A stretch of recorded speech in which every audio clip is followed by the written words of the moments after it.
The first time I saw my daughter laugh in that courtroom, it crushed something inside me that I barely knew still lived.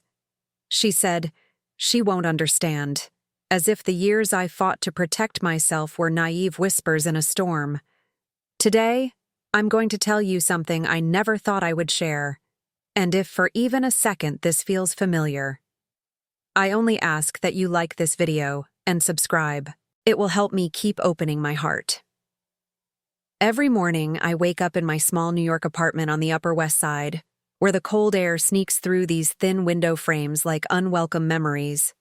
The radiator clanks and protests against the October chill, its metallic groans echoing through rooms that feel too quiet, too empty. I shuffle to my kitchen in my worn slippers, the same ones my daughter bought me 3 Christmases ago when she still pretended to care. The scent of brewed coffee mingles with the faint mustiness of old books and worn photographs that line my shelves, like soldiers keeping watch over my solitude. My hands shake slightly as I pour the coffee. Not from age, mind you. From exhaustion.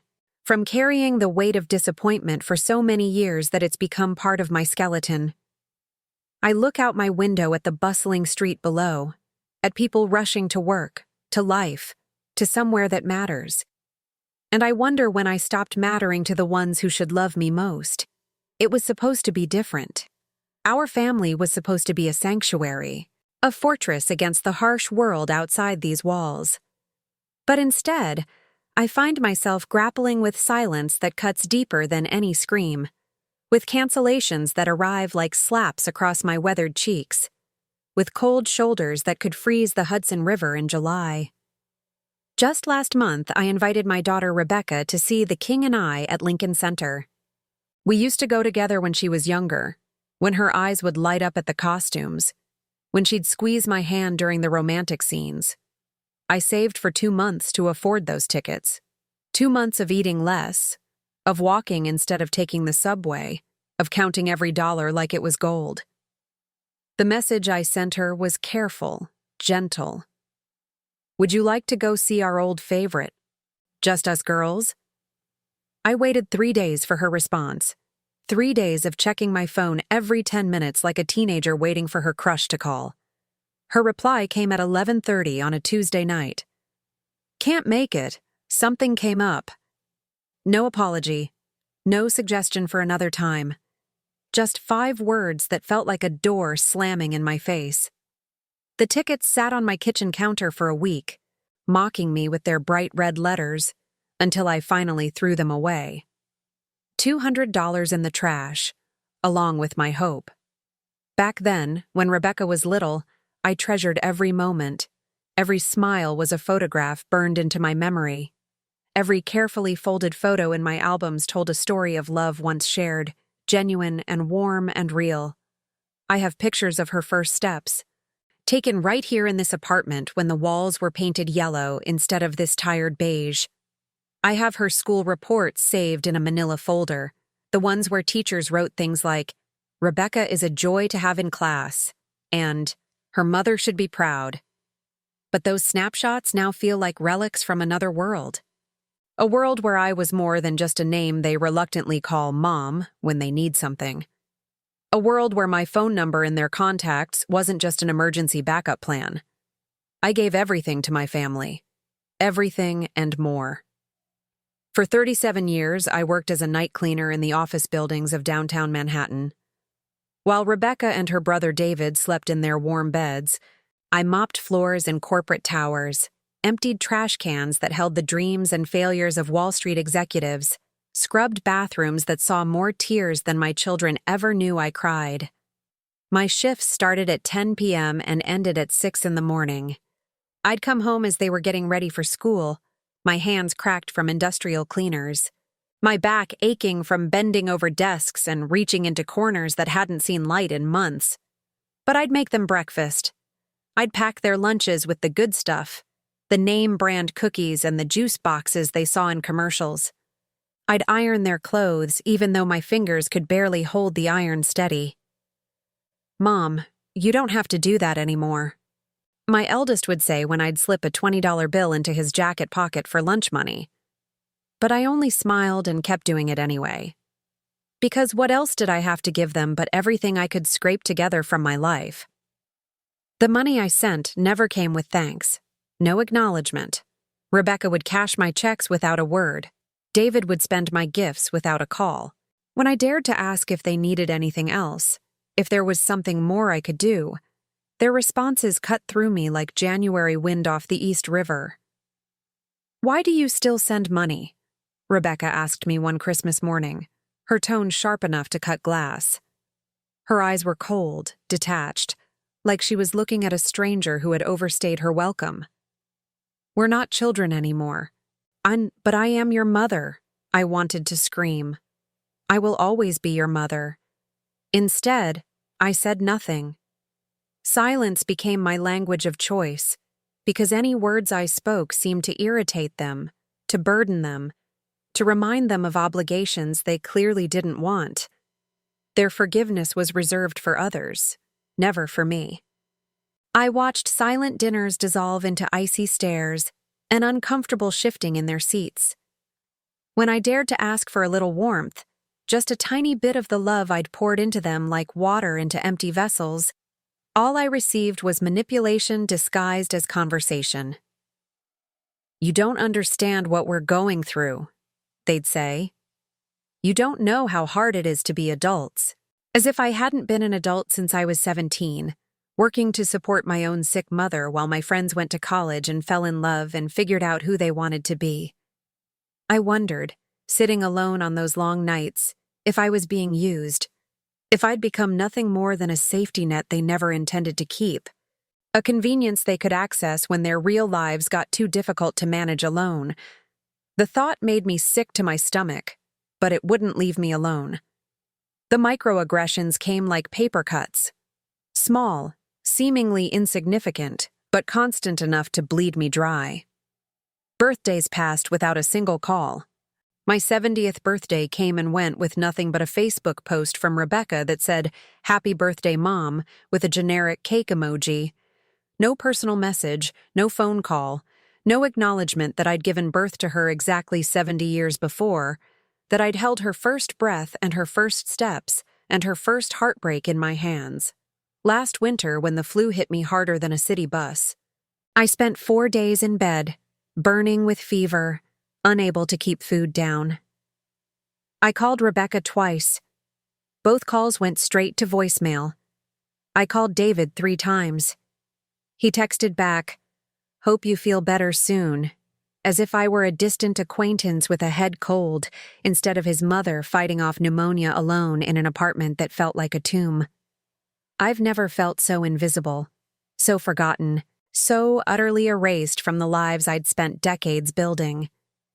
There were moments, lying there in my sweat-soaked sheets, when I wondered if anyone would even notice if I simply stopped existing.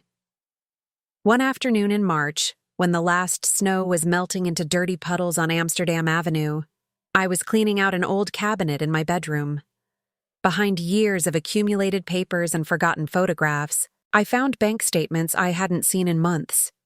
My hands trembled as I opened them, but not from my usual exhaustion. This was different.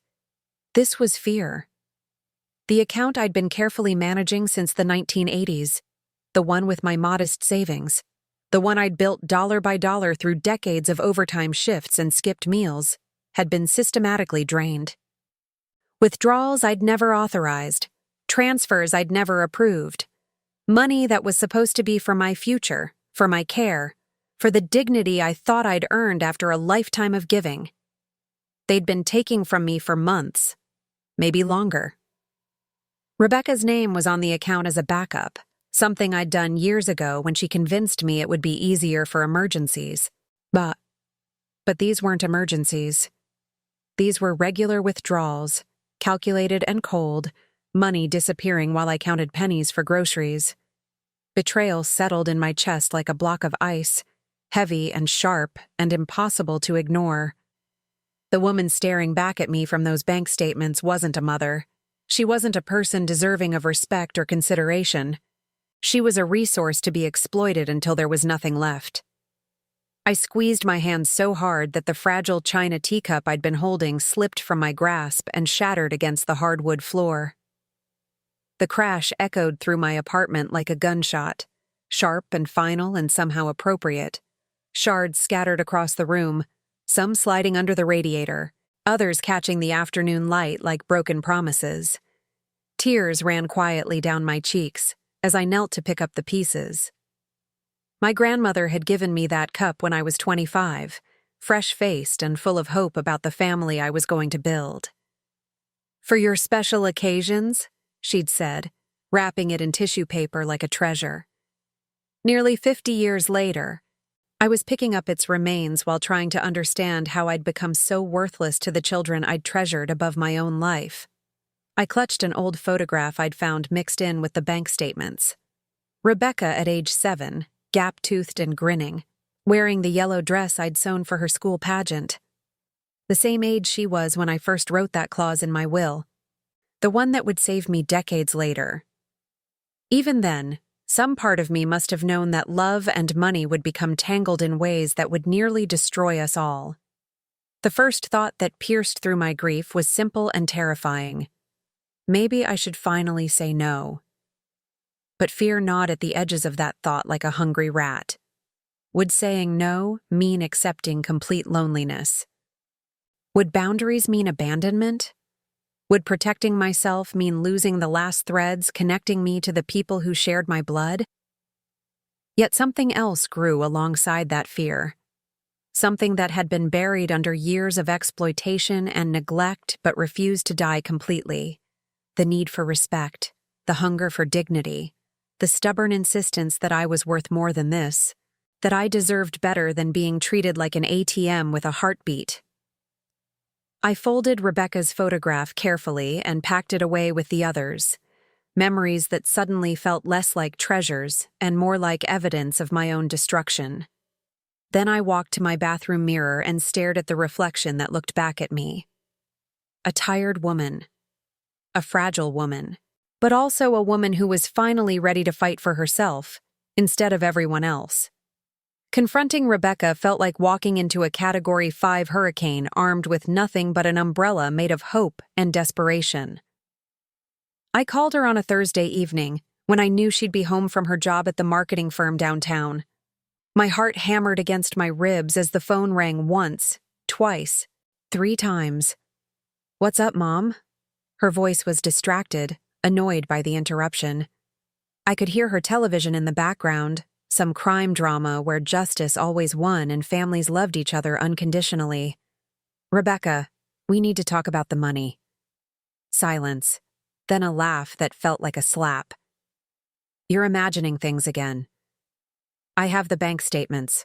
Mom, you gave me access to that account. Remember? You said it was for emergencies." "Taking $1,000 a month for 8 months isn't an emergency, Rebecca. It's theft." Her voice turned brittle, sharp enough to cut through the phone line. "Don't be dramatic. You don't even need that money. You just sit in that apartment all day doing nothing. At least I'm doing something productive with it." Doing nothing. As if 70 years of life, 37 years of working nights to support her dreams, decades of sacrifice and sleepless worry had amounted to nothing. As if I were nothing. "Rebecca, that money was for my future care, for medical expenses, for the possibility that someday I might need help." "You've got Medicare," she said with a shrug I could hear through the phone. "Besides, David and I decided it was better to use the money now, while it could actually do some good, instead of letting it just sit there." David and I decided, as if my life, my future, my security were decisions they had the right to make without consulting me, as if I were already dead and they were simply executing my estate. David's response was silence wrapped in indifference. When I called him the next morning, he let it ring 6 times before answering with a tired sigh that spoke volumes. My son, the boy I'd rocked through nightmares and cheered through soccer games and helped through his first heartbreak, now treated conversations with his mother like unwelcome interruptions to his real life. "Mom, you're making mountains out of molehills," he said when I explained what Rebecca had been doing. "She's just trying to help." "Help who?" "Help the family. That money wasn't doing anyone any good just sitting in a bank account. It was doing me good. It was my security blanket. You don't need security, Mom. You've got us. But I didn't have them. That was becoming clearer every day. I had their phone numbers and their occasional guilt-driven visits, but I didn't have their love or their respect or their consideration. I had become a convenient fiction they told themselves to justify taking what they wanted. My husband of 43 years was no better. Harold, who'd once promised to love and cherish me until death do us part, now treated our conversations like background noise to be tolerated while he watched his sports programs or read his newspapers. When I tried to explain what was happening, how our children were treating me, he waved me off with the same dismissive gesture he'd been using for the past decade. "You're being too sensitive," he said without looking up from his crossword puzzle. "They're good kids. They wouldn't hurt you." Good kids. As if being related to me automatically made them incapable of cruelty, as if sharing my DNA gave them unlimited permission to treat me however they pleased. Harold lived in a fantasy where our family was still the one he remembered from 20 years ago, before success changed our children into people we barely recognized. The weight of their indifference pressed down on me like a lead blanket. Every conversation felt like swimming upstream against a current of dismissal and manipulation. But there was still a flicker of light in that darkness, small but steady enough to give me hope. My granddaughter Emma, Rebecca's youngest daughter, had always been different. At 16, she possessed a sweetness and intuition that seemed to have skipped her mother entirely. When she visited my apartment, she actually listened when I spoke. She asked about my day, my health, my feelings like they mattered to her. "Grandma, you look sad," she said during one of her rare visits, studying my face with the same intensity she brought to her homework. "Is everything okay?" I wanted to tell her everything. I wanted to pour out my heart to someone who might actually care about the contents. But she was still a child, caught between her mother's version of our family and the reality I lived every day. Instead, I just hugged her a little tighter and said, "I'm fine, sweetheart. Just tired." But Emma wasn't easily fooled. "Mom says you've been calling too much. She says you need hobbies." Hobbies. As if loneliness were a scheduling problem that could be solved with crossword puzzles and knitting projects. As if the absence of my children from my life were something I could fill with activities instead of addressing the relationship that was slowly killing me from the inside. My neighbor, Mrs. Hernandez, became my most reliable source of human kindness during those dark months. Carmen had moved to Queens from Puerto Rico 50 years ago, but her accent still carried the warmth of her homeland like a verbal hug. She lived alone too, widowed for the past decade, but she radiated a contentment I envied more than any luxury. "Maria, you deserve more," she told me one afternoon as we sat on the building's front steps, watching the neighborhood kids play in the street. "Don't let them dim your light." Carmen had raised 4 children who called her every Sunday, visited on holidays, and treated her like the treasure she was. She couldn't understand how my 2 could be so different, how they could take advantage of my love instead of returning it. "In my family," she said, shaking her head with a sadness that matched my own, "we were taught that your parents are your first priority after God, not your last resort when you need something." I started spending more time with Carmen, letting her practical wisdom and fierce loyalty heal wounds I hadn't realized were so deep. She helped me see that what I was experiencing wasn't normal family dysfunction. It was abuse, dressed up in the language of love and justified by blood relationships that had become meaningless through neglect and exploitation. The first time I said no felt like jumping off a cliff without knowing if my parachute would open. Rebecca called on a Tuesday morning with her usual request, but this time her tone was more demanding than asking. "I need $1,500, she said, not even bothering with pleasantries or explanations. "Can you transfer it today?" My mouth went dry. My hands started shaking. For 30 years, I'd never refused a request for money. I'd gone without food, without heat, without basic necessities to make sure my children never lacked for anything. But sitting there in my kitchen, surrounded by unpaid bills and empty bank statements, something finally broke inside me. "No," I said quietly. Silence stretched between us like a taut wire ready to snap. "What do you mean, no?" "I mean, no, Rebecca. I can't give you $1,500. I don't have it." "That's impossible. You've got that savings account." "The one you've been emptying without my permission? That savings account?" Her voice turned sharp, defensive. "I told you that was for emergencies." "Your emergencies aren't my responsibility anymore." I hung up before she could respond, before her manipulation could work its old magic on my guilty heart. My chest felt tight, like I couldn't get enough air, but underneath the panic was something I hadn't felt in years. Power. The dangerous, intoxicating power of protecting myself instead of everyone else. That same afternoon, I called Thomas Rodriguez, the same lawyer who'd helped me draft my will back in 1989.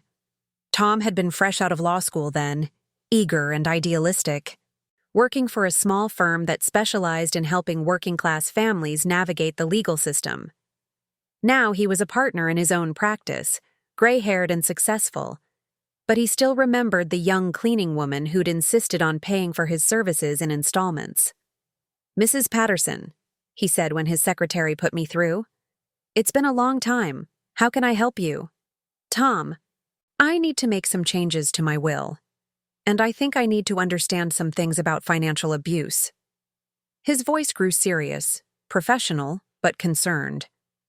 "Can you come in this week? I have time Friday afternoon." That night, for the first time in decades, I slept without waking up in terror at 3 a.m., my heart racing with anxiety about money or family, or the 1,000 ways I'd apparently failed as a mother. It wasn't perfect sleep, but it was peaceful. A small victory in a war I was just learning how to fight. I kept thinking about that clause I'd written so many years ago, buried deep in legal documents my family had never bothered to read. A clause that had seemed like simple insurance then, but might become my salvation now. A secret weapon crafted by a much younger version of myself, who somehow knew that love and money would eventually become weapons used against me. Over the next few days, Rebecca called 17 times. David called twice. Harold accused me of stirring up drama and suggested I apologize to keep the peace. But I didn't answer Rebecca's calls. I didn't return David's messages. I didn't apologize for protecting myself from people who'd forgotten how to love me without expecting payment in return. The court hearing was scheduled for a Thursday morning in October, when the leaves outside the courthouse windows were just beginning to turn gold and crimson, like the justice I prayed was finally coming my way. I'd never been in family court before, never imagined I'd need legal protection from the children I'd raised with such hope and dedication.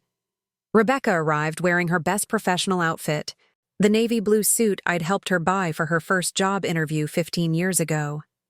She looked confident, almost amused, like this was an inconvenience she'd easily overcome with the right combination of charm and dismissal. David sat beside her, checking his phone every few minutes like he had somewhere more important to be.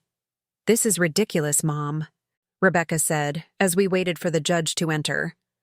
"You're embarrassing yourself." But I wasn't embarrassed anymore. I was terrified, heartbroken, and exhausted, but not embarrassed. For the first time in years, I was doing something to protect my own interests instead of sacrificing them for people who'd stopped caring about my welfare. Judge Morrison was a stern woman in her 50s with kind eyes and the no-nonsense manner of someone who'd seen every family dysfunction imaginable. She reviewed the paperwork Tom had prepared, studied the bank statements that showed the unauthorized withdrawals, and listened to Rebecca's explanation with the patience of a professional who knew how to separate truth from manipulation. "Your Honor," Rebecca said, her voice smooth and confident, "my mother is elderly and sometimes gets confused about financial arrangements we made together. She signed papers giving me access to her accounts for emergencies.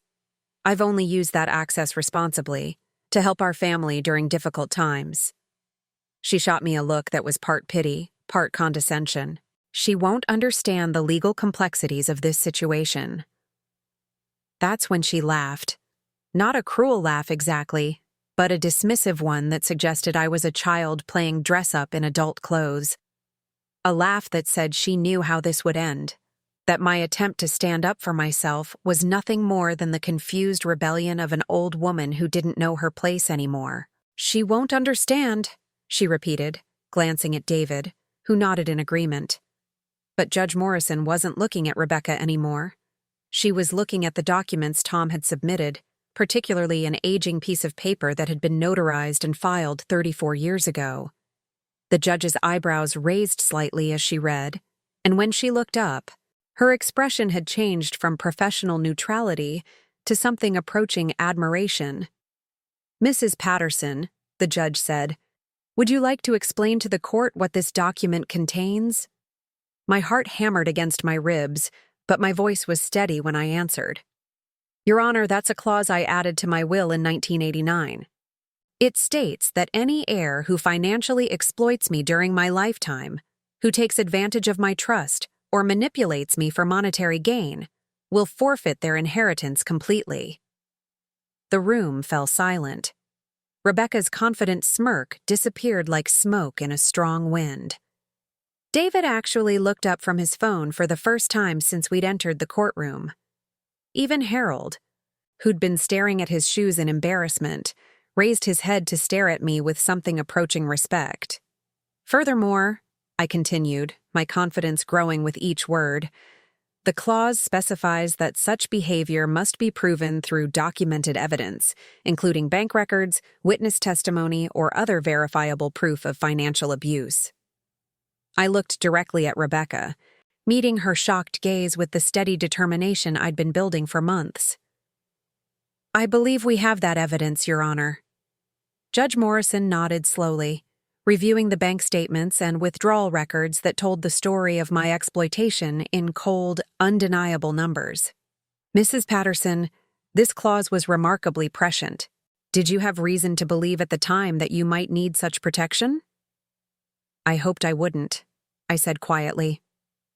But my own mother had similar problems with relatives who saw her as a source of money rather than a person deserving of love and respect. I wanted to make sure that anyone who inherited from me had earned it through genuine care, not manipulation. Rebecca found her voice. But it was smaller now, less certain. "Mom, this is crazy. We're your children. We love you." "Do you?" I asked.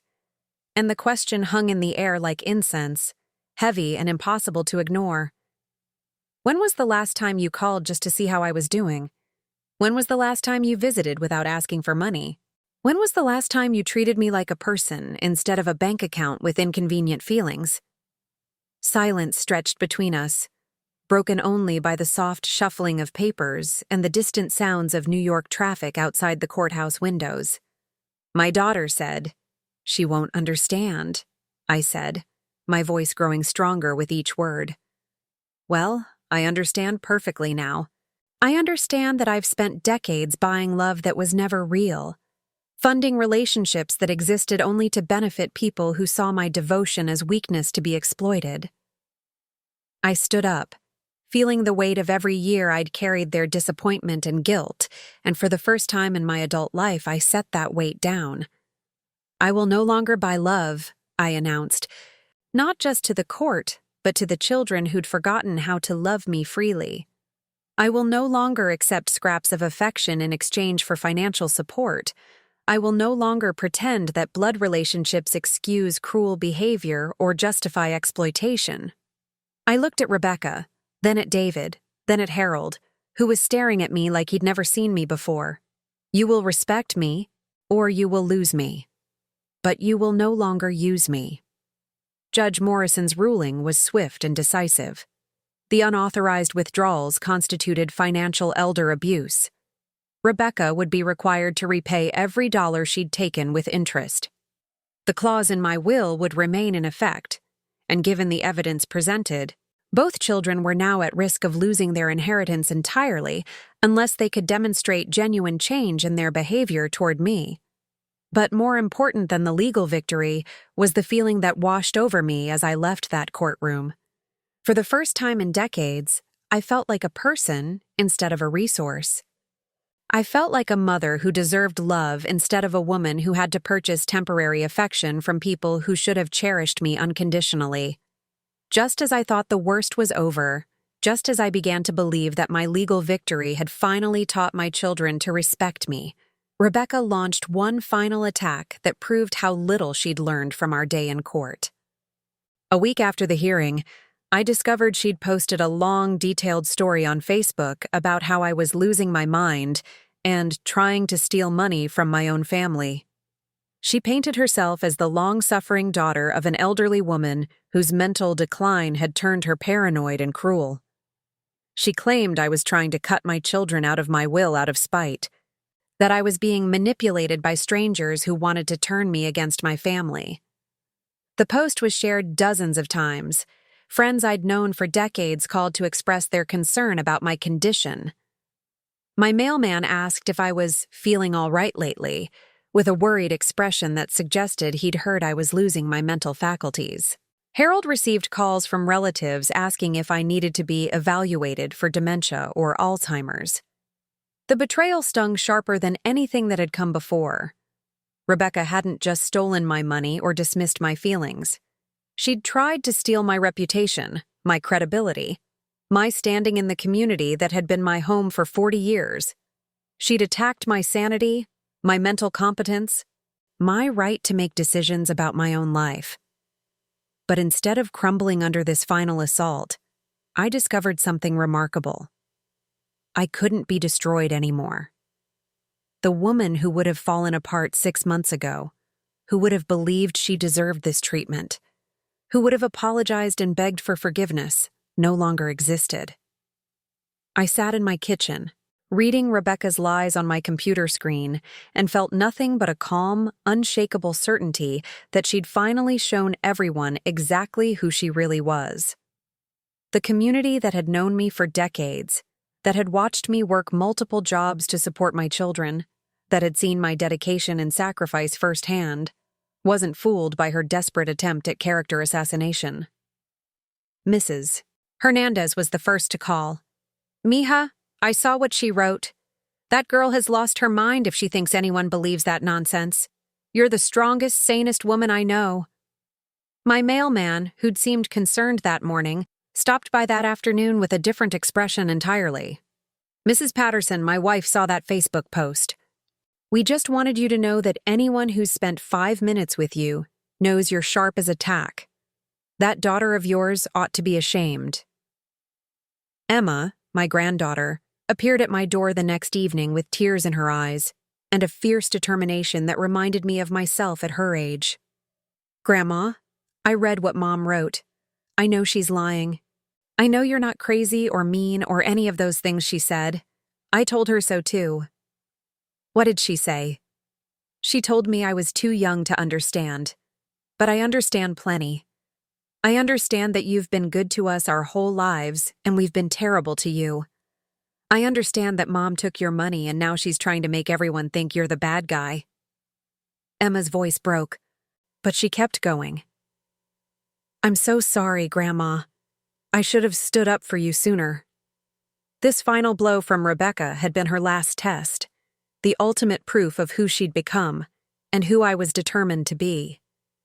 Instead of destroying me, her lies had revealed her own desperation and validated my decision to protect myself from her cruelty. The woman who'd raised her, who'd sacrificed everything for her happiness, who'd loved her unconditionally for 35 years, was finally free to stop loving someone who'd forgotten how to love her back. My rebirth didn't happen overnight. It was a gradual awakening, like watching the sun rise over Manhattan after the longest night of your life. I started small, with decisions that felt revolutionary after decades of putting everyone else's needs before my own. I took my first real vacation in 15 years, 2 weeks in Santa Fe, New Mexico, where the sky stretches endless and blue above red earth that holds thousands of years of stories. I'd always wanted to see the desert, to understand how beauty could exist in such harsh conditions, how life could thrive without excess or luxury, or the constant need for external validation. The flight from LaGuardia was my first time on an airplane in 20 years. I chose a window seat and pressed my face to the glass like a child, as New York disappeared beneath clouds that looked soft enough to sleep on. For the first time in memory, I was going somewhere just because I wanted to, spending money on myself without guilt or justification. Santa Fe welcomed me with warmth that had nothing to do with temperature. The adobe buildings glowed pink and gold in the high desert light. The art galleries showcased work that spoke to souls instead of bank accounts.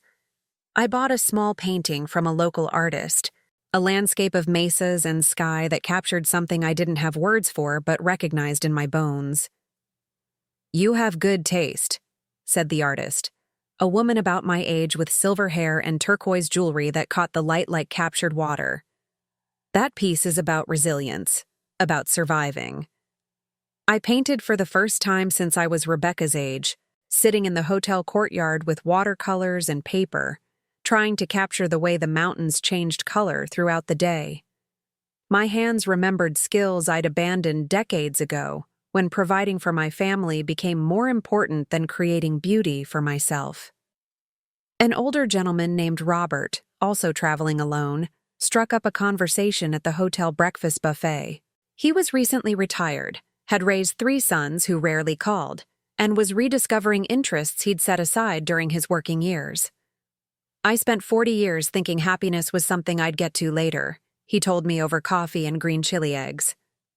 "After the kids were established, after the house was paid off, after everyone else was taken care of, I finally realized later might never come unless I made it happen now." We spent 2 days together, walking through museums and galleries, sharing stories about dreams deferred and families who'd forgotten how to appreciate sacrifice.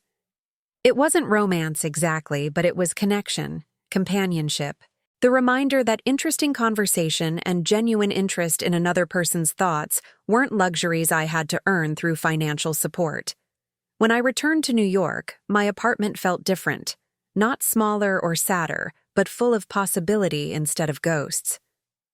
I threw away old magazines I'd been saving for no reason. I replaced moth-eaten curtains with bright yellow ones that invited sunshine instead of filtering it out.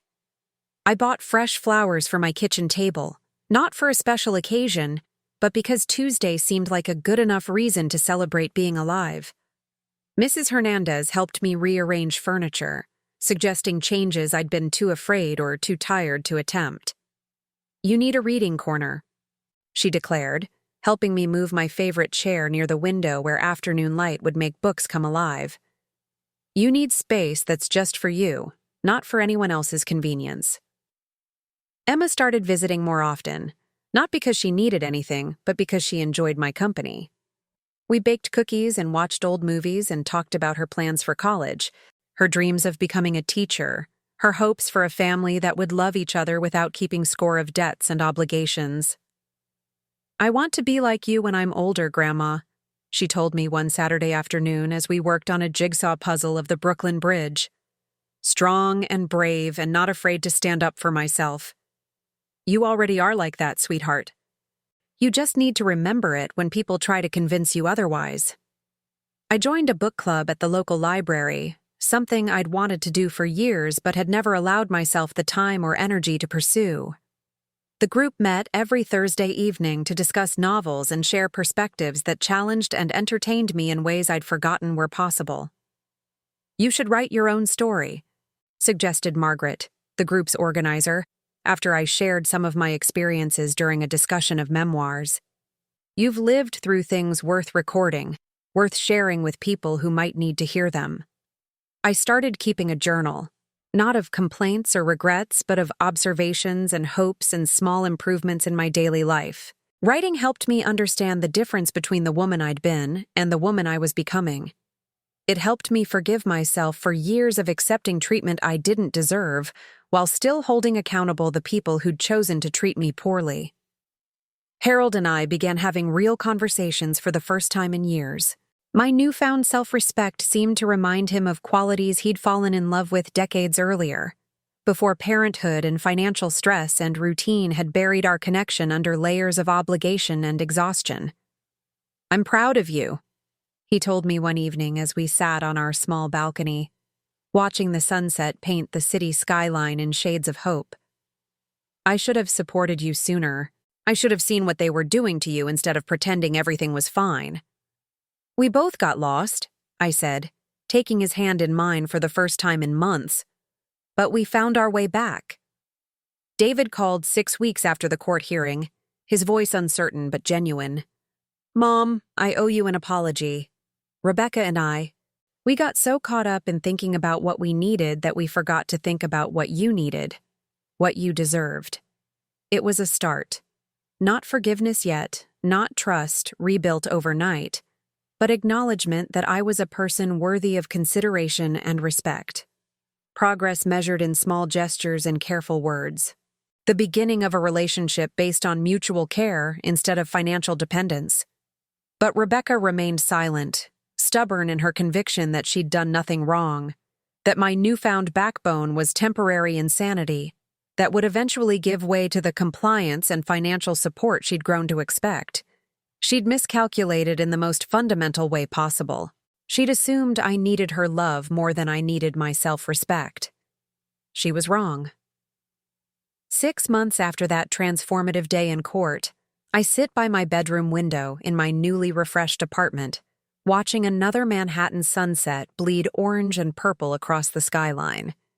The view hasn't changed, but my perspective has transformed completely. The city that once seemed hostile and overwhelming now feels full of possibility and adventure waiting to be discovered. The past no longer haunts me with what-ifs and why-didn't-Is. Those broken years of exploitation and manipulation aren't losses anymore. They're battle scars that prove my strength. Evidence of my capacity to survive and ultimately thrive despite treatment that would have destroyed someone with less resilience. I pour myself a glass of wine, a good bottle I bought without calculating the cost or justifying the expense to anyone. I raise it softly to the memories that almost crushed me, but ultimately made me whole. To the journey that led me from desperate people-pleasing to dignified self-respect. My phone sits quietly on the side table, no longer a source of anxiety or false hope. Emma texted this morning to ask about weekend plans. David called yesterday to check on my health. Harold is in the kitchen preparing dinner for 2 people who've rediscovered how to enjoy each other's company. Rebecca's silence no longer wounds me. It no longer represents rejection or failure on my part. It represents her choice to remain stuck in patterns that no longer serve either of us, her inability to grow beyond entitlement into genuine relationship. I've learned the difference between loneliness and solitude, between being alone and being abandoned. I've discovered that my worth isn't measured by other people's treatment of me, but by my own recognition of qualities that don't require external validation. The legal victory was satisfying, but the personal transformation was life-saving. Standing up for myself didn't just protect my bank account. It reclaimed my identity as someone worthy of love, respect, and consideration. Someone whose needs matter, whose feelings count, whose boundaries deserve recognition. Mrs. Hernandez waved from her window across the courtyard, and I waved back with genuine happiness instead of the forced cheerfulness I used to manufacture for everyone else's comfort. My book club starts a new novel next week. My art class begins a watercolor series. Emma and I are planning a weekend trip to Philadelphia to visit museums and explore a city neither of us has seen. These aren't consolation prizes for the love I couldn't earn from Rebecca and David. They're the rewards of finally learning to love and respect myself enough to demand the same treatment from others. They're the gifts that become possible when you stop pouring all your energy into relationships that drain you and start investing in connections that nurture your soul. Tomorrow I'll wake up in my apartment overlooking the city that's been my home for decades, but I'll wake up as someone different than the woman who used to lie awake at 3 a.m. Heart racing with anxiety about money and family and all the ways I'd apparently failed as a mother. I'll wake up as someone who knows the difference between being needed and being used, between being loved and being tolerated, between being family and being convenient. That knowledge is worth more than any inheritance I might leave behind. It's worth more than the money that was stolen from me or the respect that was withheld for so many years. It's the treasure I've given myself through the courage to say no, to set boundaries, to demand treatment that matches my decades of devotion and sacrifice. The sunset fades to deep purple, then to black, scattered with lights from thousands of windows where other families are living their complicated stories of love and disappointment, connection and betrayal, hope and resignation. Some of those families take care of each other with mutual respect and consideration. Others repeat the patterns of exploitation and manipulation that nearly destroyed me. But in this window, in this apartment, in this life I've finally reclaimed as my own, there's peace, there's dignity, there's the quiet satisfaction that comes from learning, even at 70, that you're never too old to start valuing yourself appropriately. As I sit here tonight, reflecting on the journey that brought me to this moment, I find myself thinking about the other mothers, fathers, grandparents who might be living versions of my story right now. They might be sitting in their own apartments or houses, staring at their own phones that never ring with genuine love, wondering if they're asking for too much when all they want is basic respect from the children they raised. To them, I want to say this: you are not asking for too much. You are not being dramatic. You are not being selfish when you protect your own interests alongside your family's. Love should not cost you your dignity, your security, or your sense of self-worth. I think about the Maria who existed before this awakening, the woman who would have died believing that her children's success was worth any price she had to pay, including her own happiness and well-being. That woman wasn't wrong to love fiercely or give generously. She was wrong to believe that she deserved nothing in return, that her needs were less important than everyone else's wants. The transformation didn't happen because I stopped loving my children. It happened because I finally started loving myself enough to recognize when that love was being exploited rather than returned. It happened because I realized that enabling their selfishness wasn't helping them become better people. It was teaching them that using others was acceptable as long as those others were family. There's a difference between being a devoted parent and being a victim of financial and emotional abuse. There's a difference between sacrificing for your children's well-being and sacrificing your own well-being for their convenience. There's a difference between family loyalty and family servitude. I learned these differences the hard way, through years of pain that could have been avoided if I'd understood my own worth sooner. But I don't regret the journey, even the darkest parts, because it led me to a place of strength I never knew I could reach. 6 months ago, I would have given anything to hear Rebecca's voice on the phone, even if she was calling to ask for money. I would have interpreted David's occasional texts as evidence that he loved me, even though they never asked about my feelings or showed genuine interest in my life. I would have accepted Harold's indifference as normal, the inevitable result of decades of marriage that had settled into comfortable neglect. Now I understand that I was settling for crumbs when I deserved the whole cake. I was grateful for scraps of attention when I ought to have expected consistent love and care. I was accepting the bare minimum when my decades of devotion had earned me so much more. The change in my family dynamics has been gradual but remarkable. Harold, who spent years dismissing my concerns about our children's treatment, now listens when I speak. He asks about my day, my feelings, my plans in ways he hadn't for more than a decade. It's as if my refusal to accept poor treatment from our children reminded him how to treat me properly himself. "I forgot how interesting you are," he told me last week as we shared breakfast on our small balcony, watching the neighborhood wake up below us. "I got so used to thinking of you as just Mom that I forgot you're also Maria, the woman I married because she was unlike anyone I'd ever met."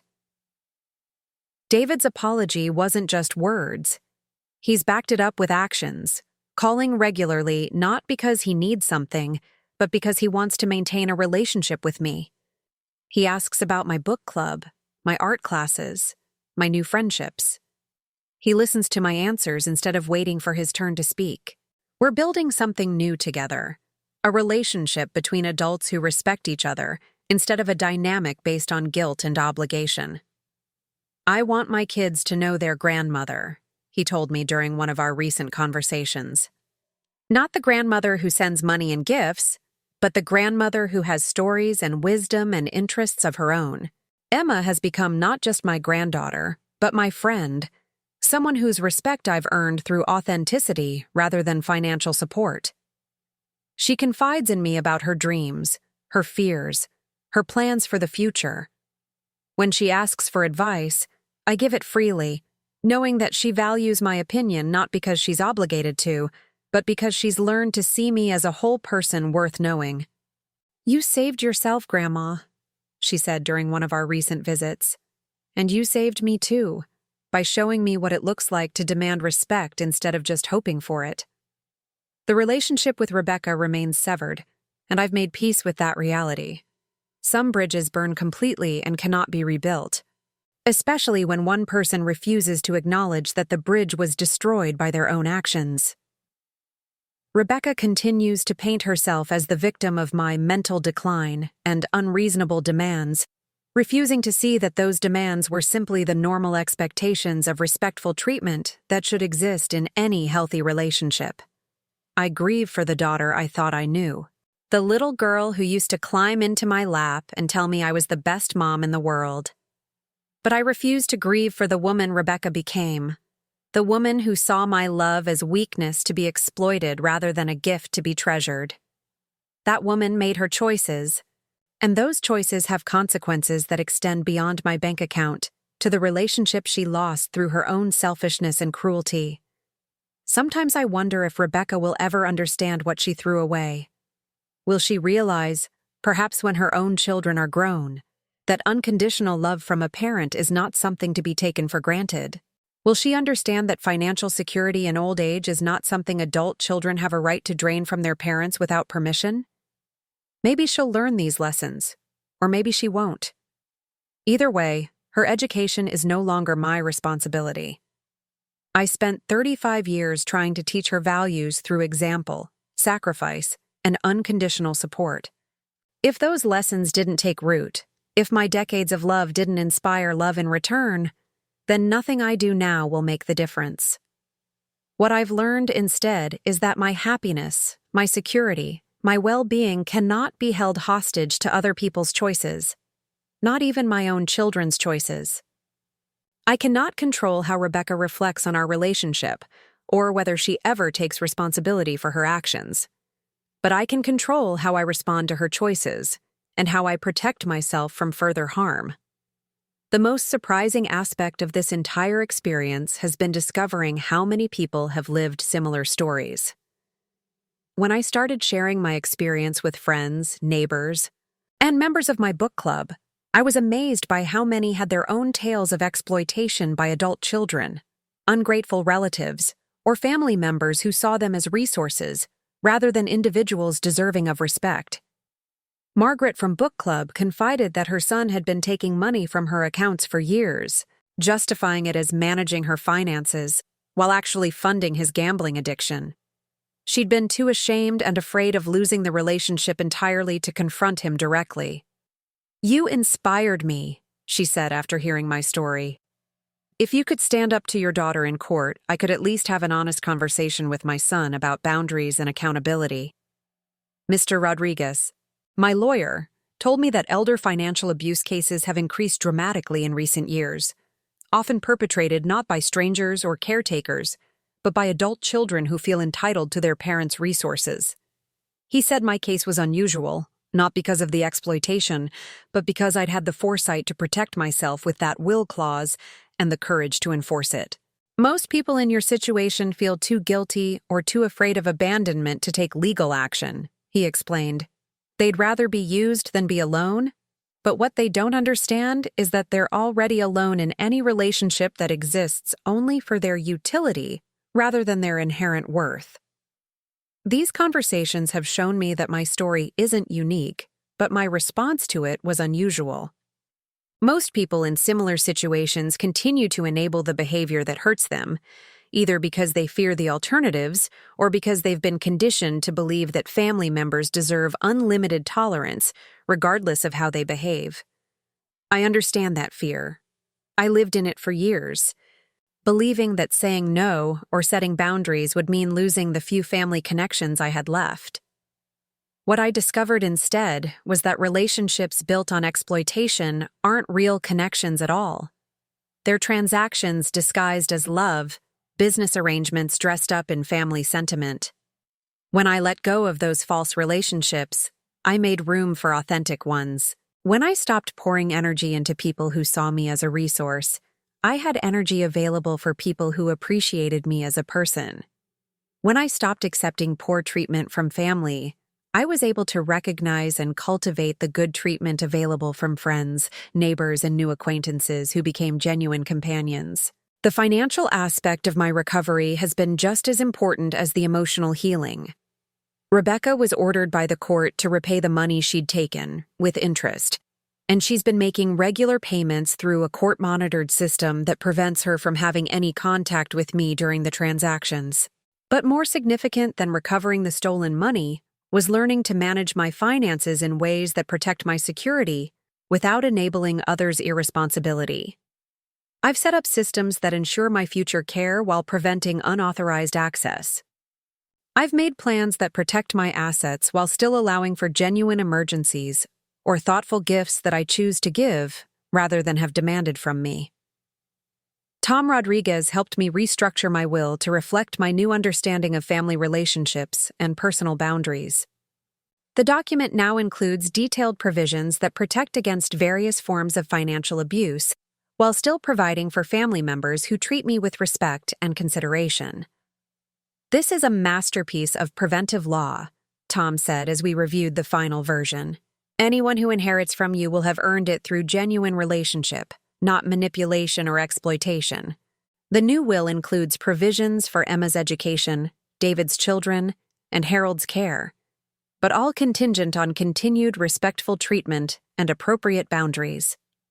It rewards authentic love while protecting against the kind of entitled exploitation that nearly destroyed my security in my golden years. I've also established what I think of as test gifts, small amounts of money or assistance that allow me to evaluate how recipients handle the generosity. Do they express gratitude? Do they use the funds for their stated purpose? Do they understand that such gifts are privileges rather than rights? The responses to these small gestures tell me everything I need to know about whether larger support would be appropriate or wise. Harold has been amazed by the change in our financial security since I stopped allowing Rebecca to drain our resources. I didn't realize how much she was taking, he admitted. I thought it was just occasional help, but when I add it all up over the years, it was like paying for an extra mortgage. The money I've been able to save since setting boundaries has given us options we haven't had in decades. We can travel, pursue hobbies, make improvements to our apartment, and plan for our future care without worrying about unexpected drains on our resources from family members who feel entitled to our support without offering support in return. But perhaps the most valuable financial lesson I've learned is that money represents more than just security or comfort. It represents choice, dignity, and the ability to control your own life. When Rebecca was taking my money without permission, she wasn't just stealing funds. She was stealing my autonomy, my ability to make decisions about my own future, my power to choose how to spend the resources I'd worked decades to accumulate. Reclaiming control over my finances was really about reclaiming control over my life, my choices, and my ability to determine how I wanted to spend whatever years I have remaining. It was about refusing to have my golden years dominated by stress and anxiety, caused by people who should have been sources of comfort and joy. As I look toward the future now, I see possibilities instead of obligations. I see adventures instead of anxieties. I see relationships based on mutual care instead of one-sided support. I see a woman who has learned to value herself appropriately and to expect that value to be recognized by others. This doesn't mean I've become selfish or callous. I still give generously to causes I believe in, still help friends and neighbors when they need support, still contribute to Emma's education and David's family when appropriate. The difference is that I now give from a place of choice and strength rather than obligation and fear. When I give now, it's because I want to, not because I'm afraid of what will happen if I don't. When I say no now, it's because the request is inappropriate or I don't have the resources to spare, not because I'm being punished or manipulated for previous generosity. This shift from reactive generosity to intentional kindness has made my giving more meaningful, not less. The people who receive my support now appreciate it because they understand it's a choice I'm making, not an obligation they can demand. They express gratitude, use resources wisely, and maintain relationships that don't depend on continued financial support. The transformation in my daily life has been just as dramatic as the changes in my family relationships. I wake up each morning without the knot of anxiety that used to sit in my stomach like a stone, wondering what financial demand or emotional manipulation would arrive before the day was over. My mornings are now filled with anticipation for activities I've chosen, conversations I'm looking forward to, plans I've made because they bring me joy, rather than because they fulfill someone else's expectations. I've started taking evening walks through Central Park, something I'd wanted to do for years but never made time for when every spare moment was consumed by worry about family dynamics and financial stress. The park in autumn is a masterpiece of gold and red and orange, a reminder that beauty exists everywhere if you're present enough to notice it. During one of these walks, I met a woman named Ruth who was feeding pigeons near the Shakespeare Garden. She was about my age, elegantly dressed, with a serenity that drew me to strike up a conversation. It turned out she'd gone through her own transformation several years earlier, setting boundaries with adult children who'd been treating her savings account like their personal allowance. The hardest part, she told me as we watched the pigeons gather around her feet, wasn't learning to say no. It was learning to forgive myself for saying yes for so many years when I should have known better. Her words resonated deeply with me because forgiveness, particularly self-forgiveness, has been one of the most challenging aspects of my healing process. It's easy to feel angry at Rebecca for taking advantage of my love, or at David for enabling her behavior, or at Harold for dismissing my concerns. It's much harder to forgive myself for allowing the exploitation to continue for so long, for being so afraid of abandonment that I accepted abuse instead. But self-forgiveness, I've learned, isn't about excusing poor judgment or pretending that mistakes weren't made. It's about understanding that I made the best decisions I could with the information and emotional resources I had at the time. It's about recognizing that loving too much, being too generous, caring too deeply, are not character flaws, even if they sometimes lead to being taken advantage of. The woman who allowed Rebecca to exploit her for years wasn't weak or stupid. She was someone who had learned to measure her worth by her usefulness to others, someone who had been taught that a mother's love should be unconditional, even when that love was being manipulated rather than returned. She was operating from a worldview that said, family loyalty meant accepting poor treatment rather than demanding respectful relationship. That worldview wasn't entirely wrong. Family relationships should include more tolerance and forgiveness than other connections. But there's a difference between being understanding about human flaws and accepting systematic abuse. There's a difference between unconditional love and unconditional enablement. Learning to distinguish between these concepts has been crucial to my healing and to building healthier relationships going forward. I can love someone unconditionally while still setting conditions on how they're allowed to treat me. I can maintain family loyalty while refusing to be loyal to family members who show no loyalty to me. Ruth and I have become regular walking partners, sharing stories about our journeys from exploitation to empowerment, from people-pleasing to self-respect. She's introduced me to other women who've had similar experiences, and together we've formed an informal support group that meets monthly to share strategies, celebrate victories, and offer encouragement to anyone still struggling to break free from destructive family dynamics. We're like survivors of a particular kind of natural disaster, Ruth observed during one of our meetings. The disaster of loving people who forgot how to love us back. Recovery requires acknowledging the damage, learning new skills, and building different structures that can withstand future storms. These women have become some of my closest friends, relationships built on mutual understanding, shared experience, and genuine care for each other's well-being. We celebrate each other's birthdays, support each other through health challenges, and share in each other's joys without keeping score of who owes what to whom. The contrast with my previous family dynamics is striking. Where once I tried to buy affection through financial support, these friendships require nothing more than authenticity, kindness, and mutual respect.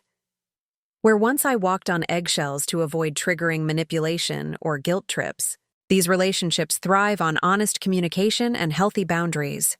I've also discovered interests and talents that had been buried under years of focusing on everyone else's needs and preferences.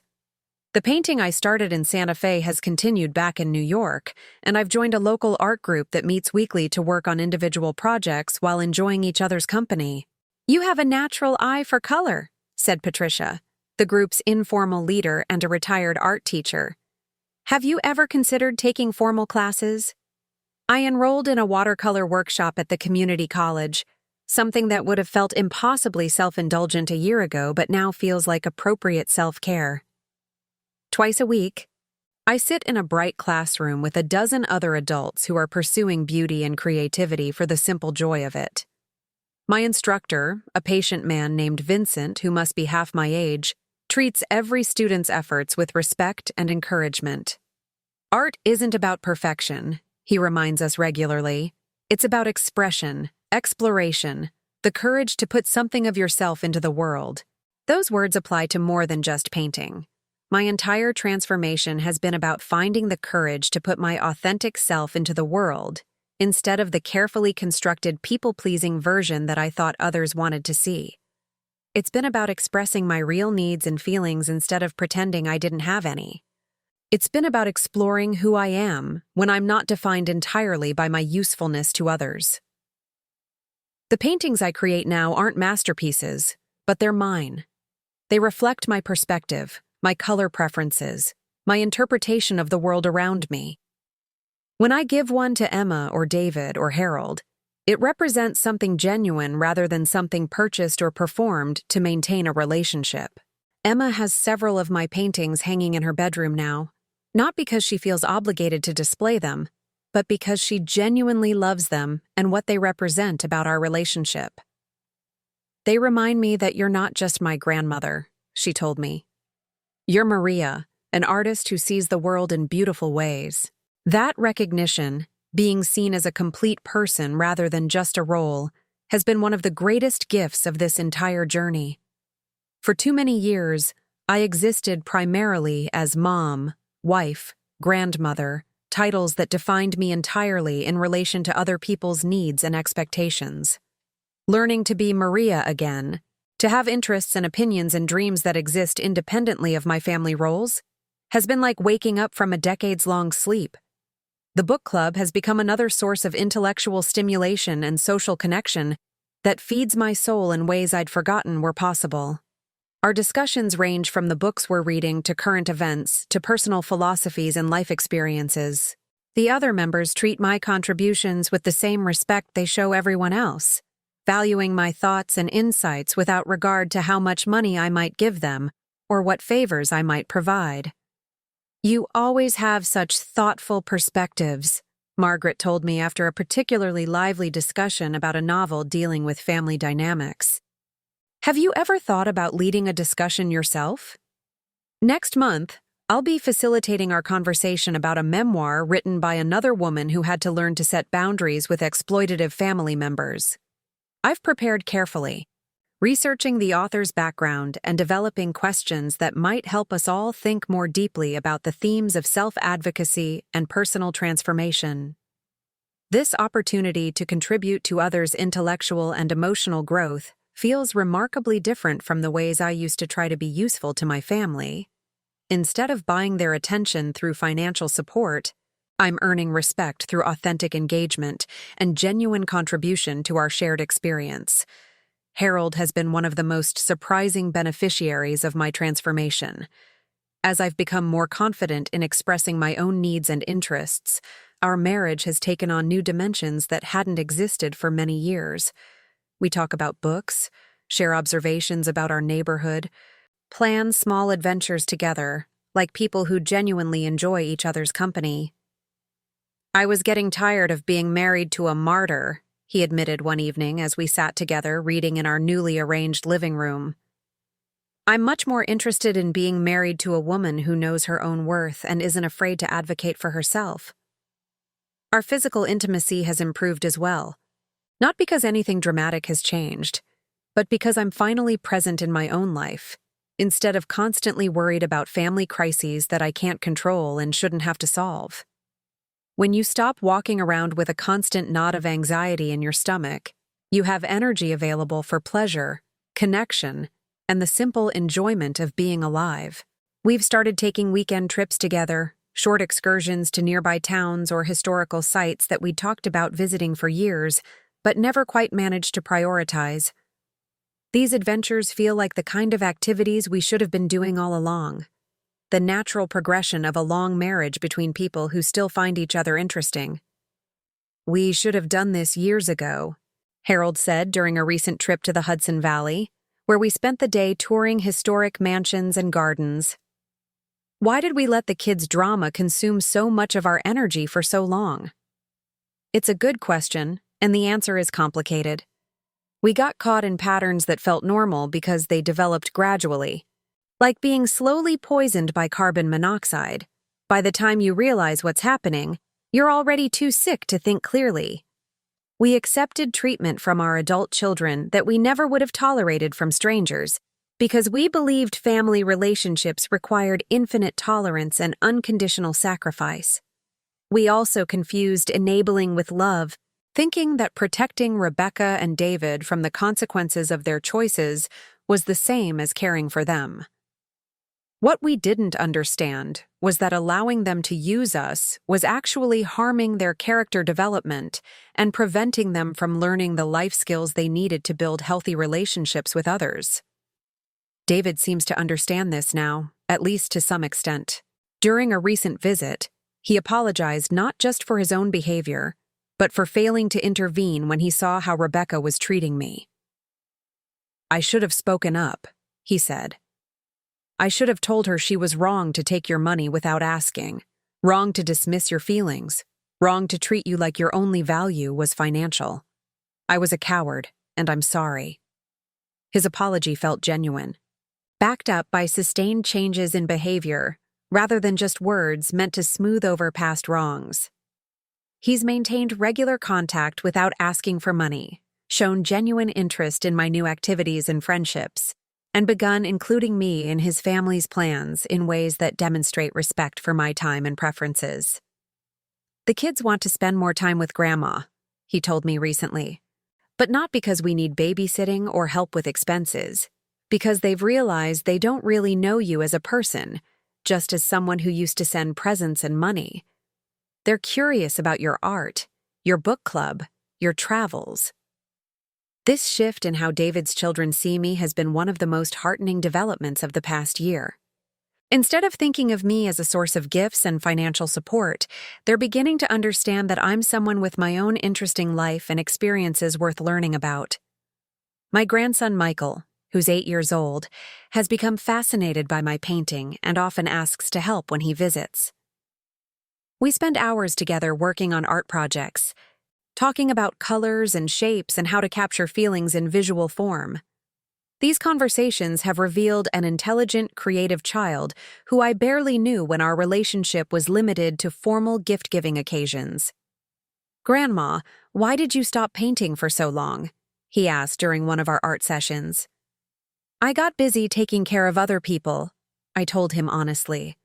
"Sometimes, when you spend all your energy helping others, you forget to do things that make you happy."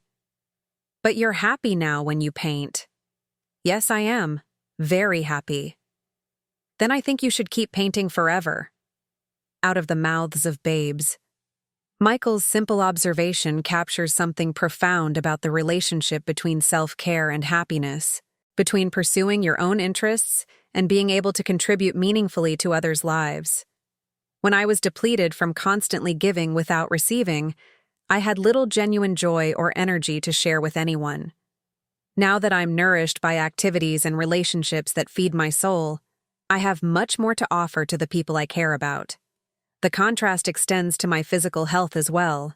The chronic stress of dealing with exploitative family dynamics had taken a significant toll on my body. I suffered from insomnia, digestive problems, headaches, and a general sense of fatigue that I'd attributed to aging, but which was actually caused by anxiety and emotional exhaustion. As I've learned to set boundaries and protect my emotional well-being, these physical symptoms have largely disappeared. I sleep better, eat with more appetite and enjoyment, and have energy for physical activities that I'd given up years earlier. Dr. Martinez, my physician, has been amazed by the improvement in my overall health. "Whatever changes you've made in your life are working," she told me during my most recent checkup.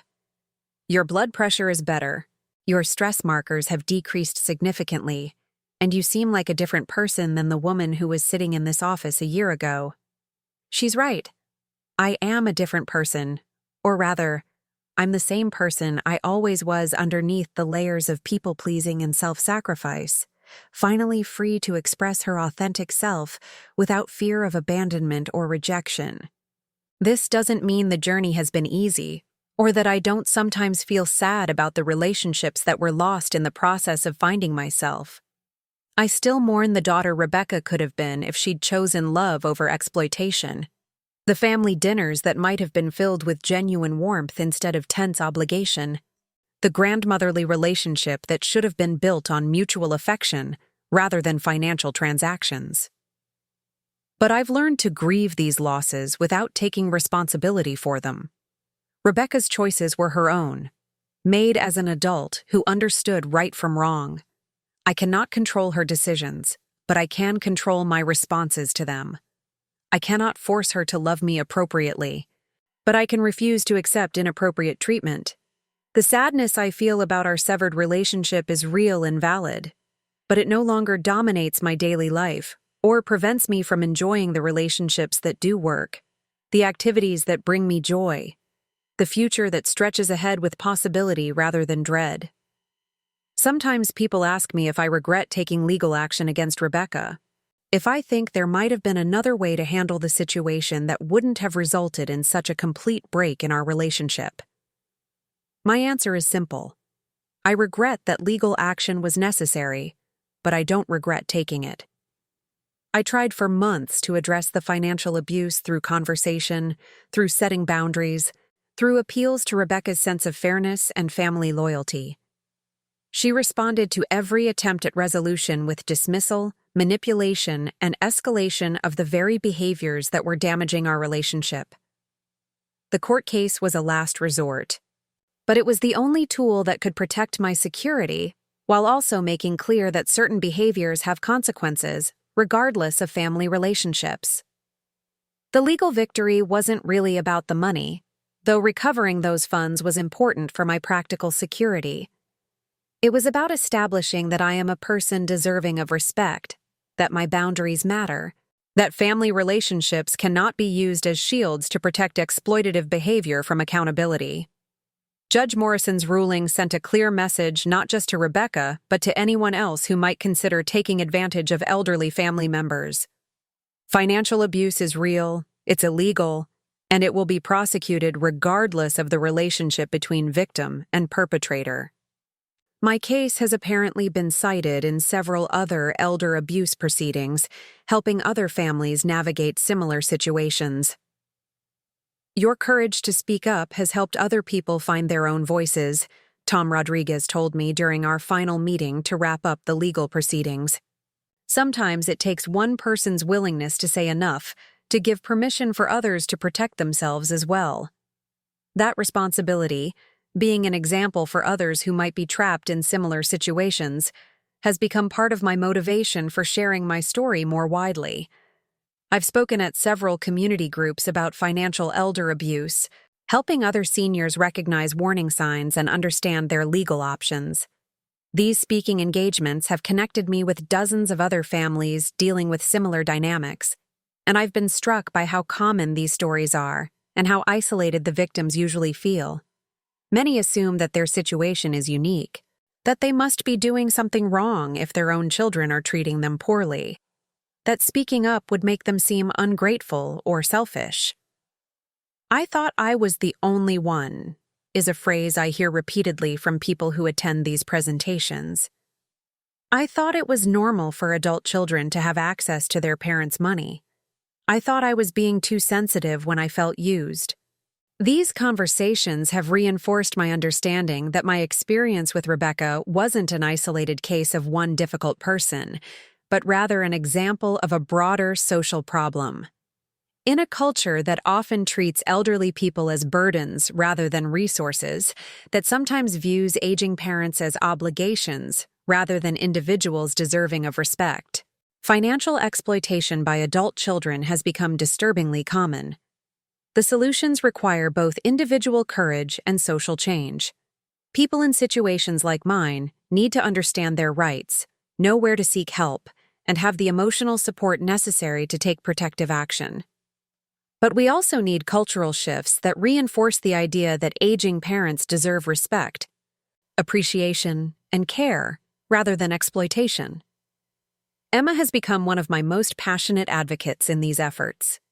She's written school papers about elder abuse, volunteered at community events where I speak, and frequently challenges her peers when they make dismissive comments about their own grandparents or elderly relatives. It makes me angry when I hear kids complaining about their grandparents or talking about inheritance like it's something they deserve, she told me recently. They don't understand how lucky they are to have grandparents who care about them, who want to spend time with them. Her perspective as a young person who values intergenerational relationships gives me hope for the future. If more young people understood the wisdom and experience that older adults bring to families and communities, if they saw aging relatives as resources for guidance and connection rather than just sources of money or inconvenient obligations, many of the problems I experienced might be prevented. But change has to start with individuals making different choices, setting better boundaries, and refusing to accept treatment that diminishes their dignity. It starts with people like me learning to say no, to value themselves appropriately, and to demand reciprocal respect in their relationships.